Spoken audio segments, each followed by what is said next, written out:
बोला बोला बाबा उधारदानी की। अरे चल लेट होता करे हम पर इधर जल चढ़ा दे। सुनीला बहुत बढ़िया गावेले, तने बाबा के सुना दे। बाबा बहुत लहरी हमें, अगर खुश हो के डमरू घुमा दिया ना भग से आगे बढ़ जी। तो अब तो गवाही के पड़िए दादा।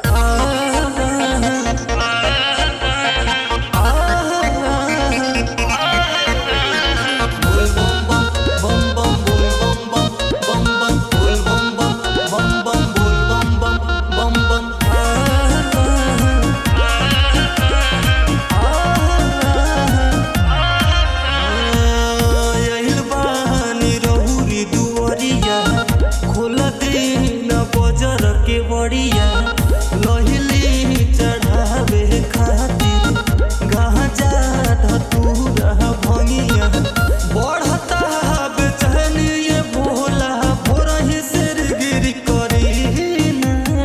जकर लगाओ लोग तनी बोला बोला बैजनाथ की।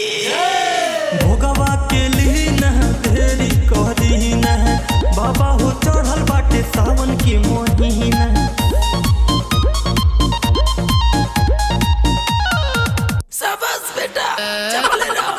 बहुत सही कहा, ठीक है ठीक है। बोला बोला बाबा विश्वनाथ की। सेवका के दुआरा भी बड़ुए वाला गल जी, सेवका के दुआरा भी बड़ुए वाला गल जी। काल्हे के नसब में बानी का मतल जी, काल्हे के नसब में बहनी का मतल जी, काल्हे के नसब में। तनी चाप के गाँव रे। अरे लठिया भोग दे बका मर ला सुना। रहुए के जति हम आधी आधी रतिया जंगल झाड़ी से लेके आइली भेल पतिया। कहतानी भोले बाबा पूजी तनी बतिया, रहुरे लिखल बटे मोर की समतिया। जकर लगाओ लोग तनी बोला बोला बाबा उधारदानी की। जाइब ना दर्शन करिले हो, रहुए में लीन रहिले हो।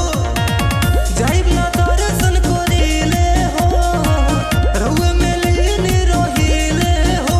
हमरा जिंदगी के नैया के होई खेबहिया,